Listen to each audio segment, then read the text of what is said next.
apabila kita baca awal kelahiran Rasul,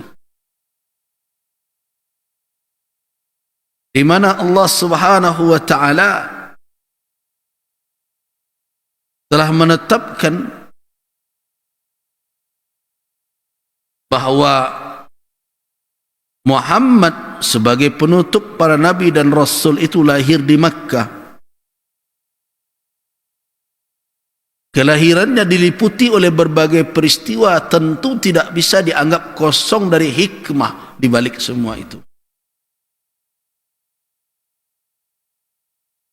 Allah melahirkan nabinya di suatu tempat, dan itu tidak bisa dianggap kosong dari hikmah. Kenapa Makkah yang dipilih sebagai maulid, sebagai tempat kelahiran Rasul?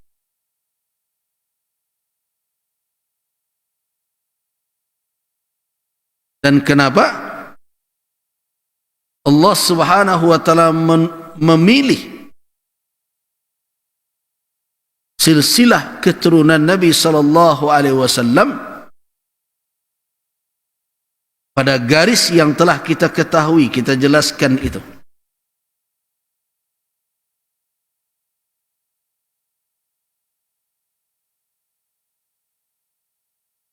Kenapa ini perlu kita jelaskan? Karena ada sebagian orang hari ini yang seperti kurang puas.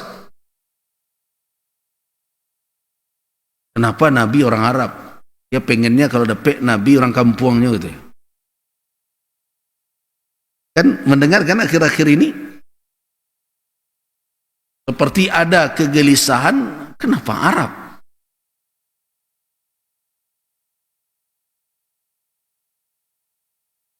Saya bukan dalam posisi membela etnis ya. Saya setuju bahwa tidak semua yang datang dari Arab itu,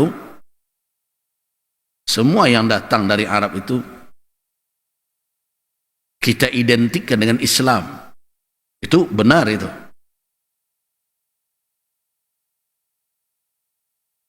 Tradisi-tradisi mereka ada juga yang tidak identik dengan Islam, apalagi kalau dibawakan kepada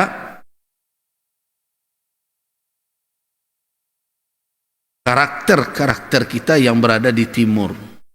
Jadi tidak semua yang dari Arab itu bisa diidentikan dengan Islam. Tetapi ingat, memisahkan Arab dengan Islam itu tidak bisa juga.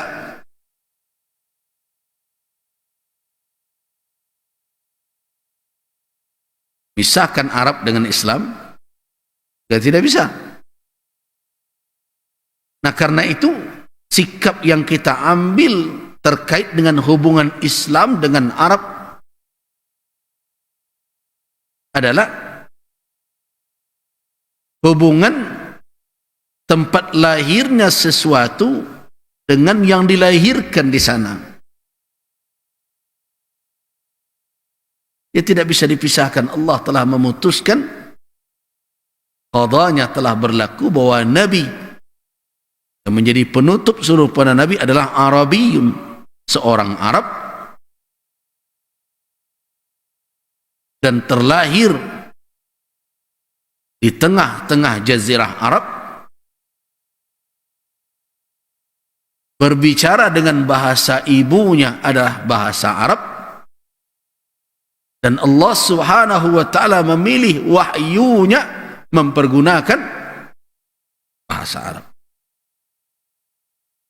Ini Arab adalah mahad, tempat lahir dan ayunan Islam pertama sampai dia tumbuh menjadi kokoh. Itu tidak ada yang bisa memungkiri dari fakta sejarah. Karena itu sikap kita ketika melakukan analisa dan kajian terhadap tradisi dan budaya Arab hubungannya dengan Islam harus sikap yang objektif, bukan dilandasi oleh kebencian, ketidaksukaan. yang perlu diingat itu.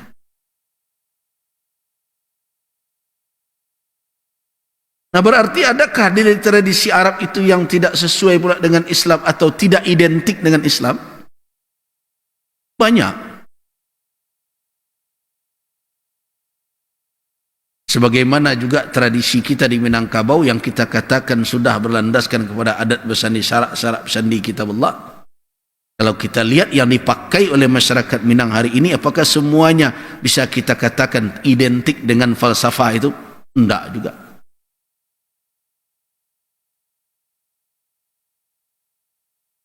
Ketika dahulu wanita Minang belum mengenal jilbab, mereka cuma mengenal tekuluak. Oh, tekuluak. Lendang dan dilipet-lipet ke kepala. Nah, tampaklah aurat. Nah, peristiwa seperti itu atau keadaan yang demikian itu tidak membatalkan sebenarnya apa yang menjadi komitmen bersama yang kita sebut dengan ABS-SBK itu. Tetapi dakwah tentu harus berjalan untuk terus mendekatkan apa yang dilaksanakan oleh masyarakat itu ke dalam Islam yang dia yakini sebagai din, sebagai agama itu.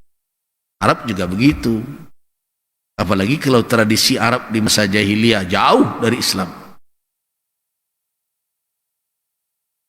Nah, termasuk juga berbagai perilaku, sikap saat sekarang. Jangan dikatakan bahwa itu bisa identik dengan Islam. Saya dulu ketika pulang dari Mesir ditegur oleh orang tua saya, oleh abah saya. Kenapa?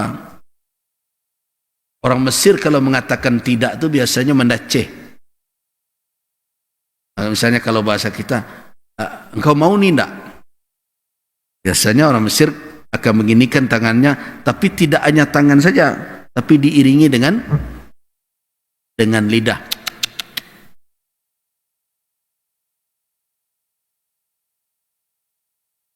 Itu biasa. Jadi kalau ditawarkan mau nih enggak?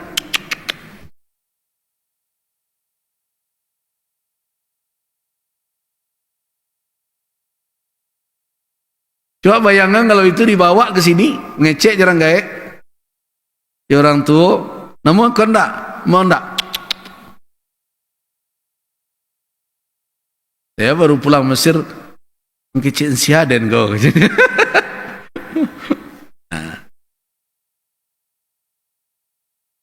Itu dari contoh kecil begitu saja ya. Apalagi kalau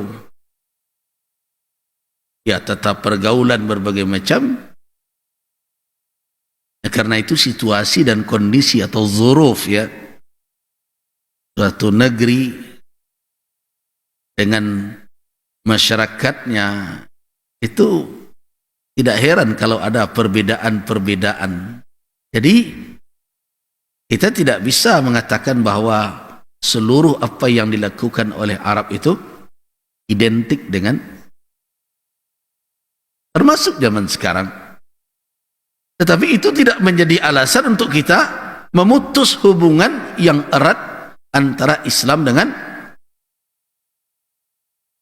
Nah, tentu keberadaan Islam awal turunnya di negeri Arab dibawa oleh Nabiyyun Arabiyyun, Nabi yang orang Arab dengan lisan, dengan bahasa Arabnya, tentu di balik itu ada hikmah. Jangan dikatakan itu hanya pilihan tanpa alasan, karena Allah Subhanahu wa taala telah mengingatkan itu. Perhatikan firman Allah dalam surat Al-An'am ayat 124.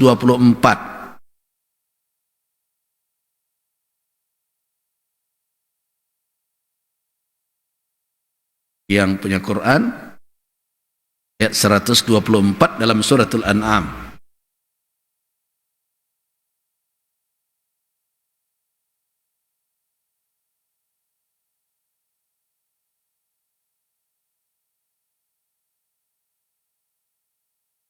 Bunyinya, wa idza ja'atuhum ayatun qalu lan nu'mina hatta nu'ta mithla ma utiya Rasulullah.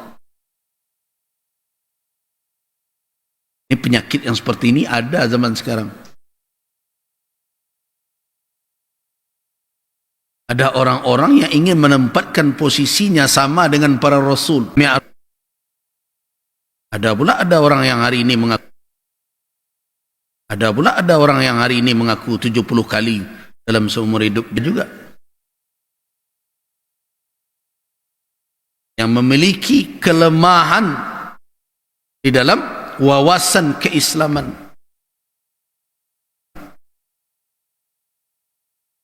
Dan ada ceramah yang mengatakan bahwa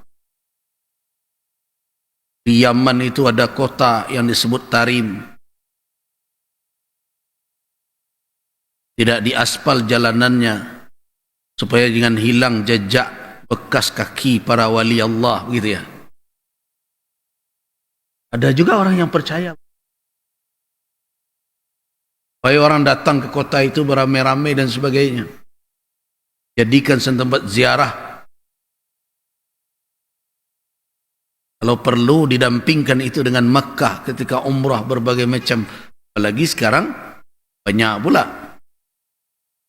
paket-paket perjalanan wisata religi katanya. Umrah begini, setelah ada umrah Istanbul, umrah Kairo, datang pula umrah Tarim gitu.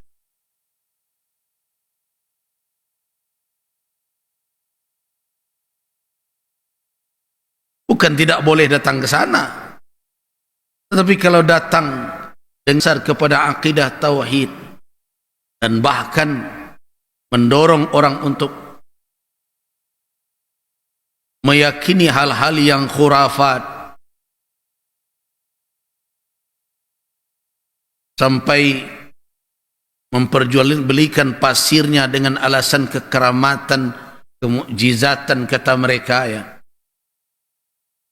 Kalau begini, umat menjadi apa? Menjadi korban. Nah, bagaimana kita bisa menolak pengaruh-pengaruh seperti itu? Nah, tentu salah satu alatnya adalah wawasan tarikh dan sirah nabawiyah yang akan menolak itu. Bisa tidak kita terima orang mengaku dalam semalam 70 kali kadang di Mi'raj? Bisa tidak kita terima orang yang mengaku khatam Quran 5 kali dalam semalam? Nah, barangkali dia membaca Qul Huwallahu Ahad 15 kali kan, karena dianggapnya sulusul Quran. 3 kali kan sudah khatam, kali 15, begitu maksudnya. Nah, tetapi kan yang sangat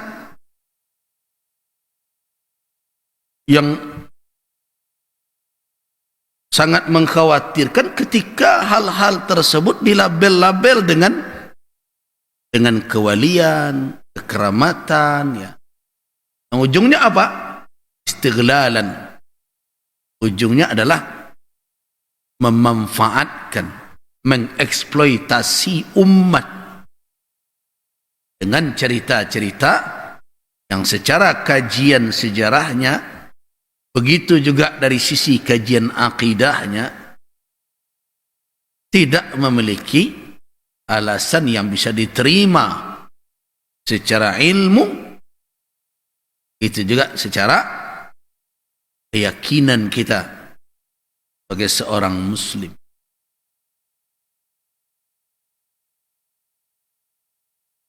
Nah, hal-hal yang seperti ini yang mengkhawatirkan, menimbulkan ketidaksukaan orang dengan apa?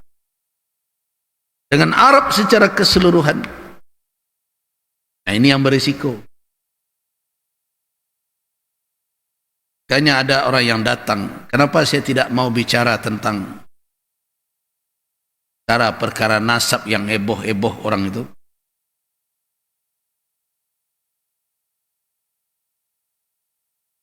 Ditanya tentang Buya, bagaimana pandangan Buya tentang perdebatan nasab?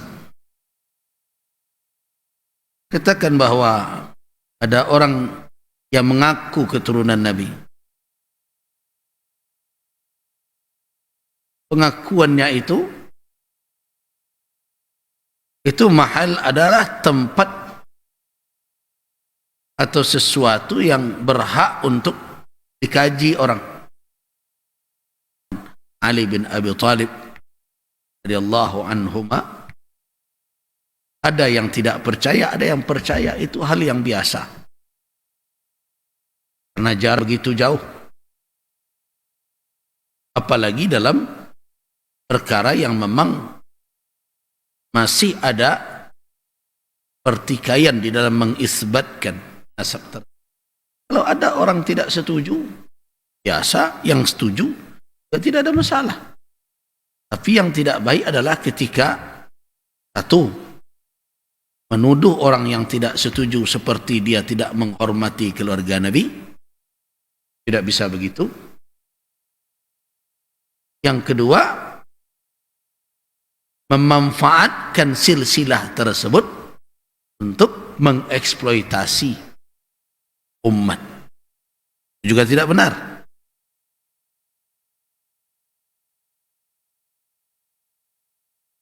Namun saya ingin mengajak kita untuk apa? Ternyata perdebatan tentang nasab itu melebar masalahnya kemana? Kepada kecenderungan tidak menyukai apa saja yang berbau Arab. Nah, ini tidak boleh terjadi. Walaupun tidak semua orang Arab itu benar, dan tidak semua kita juga salah.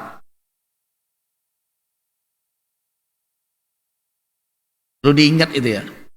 Kalau ada yang mengatakan Arab itu lebih dekat dengan Islam, belum tentu. Dari sisi pengamalan berbagai macam. Zaman tertentu bisa saja dinamikanya berubah atau berbeda yang terjadi. Saya yang pernah hidup di negara Arab melihat bahwa Salih dan Talih, orang Salih dan orang Calih itu ada di mana-mana. Tidak memilih suku, tidak memilih daerah. Karena wilayah tugas iblis dengan bala tentaranya tidak berbatas negara tertentu. Perlu diingat. Ini kecil wilayah tugas iblis dan para sayatin hanya daerah Arab saja. Indonesia tidak ada, banyak malah.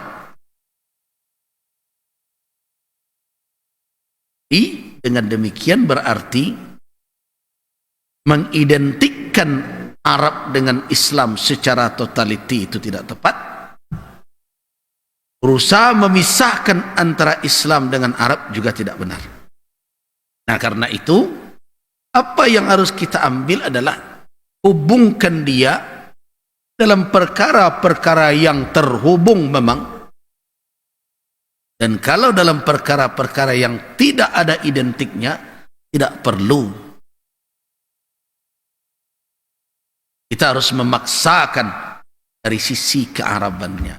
Itu yang perlu diingat.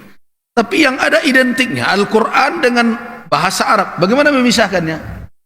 Tidak bisa. Nabi dengan Arab, bisa memisahkannya? Tidak bisa.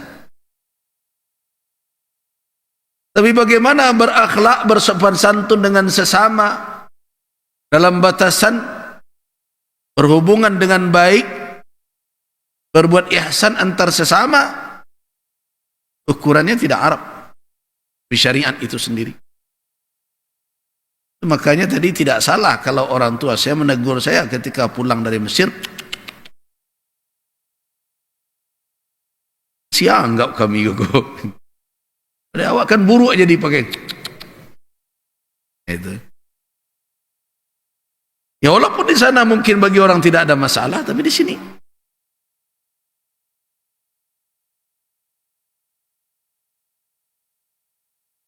Sama dengan kalau kita mengatakan sebentar, tunggu dulu. Pak, isyarat awak menunggu sebentar. Ambil-ambil lah. Ini kan. Orang Arab gini-gini nak faham dia. Yang ada dia.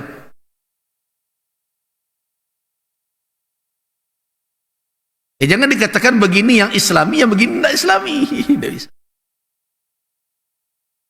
Jadi ada petunjuk syariat itu yang difahami, ada identiknya dengan Arab dalam hal-hal tertentu.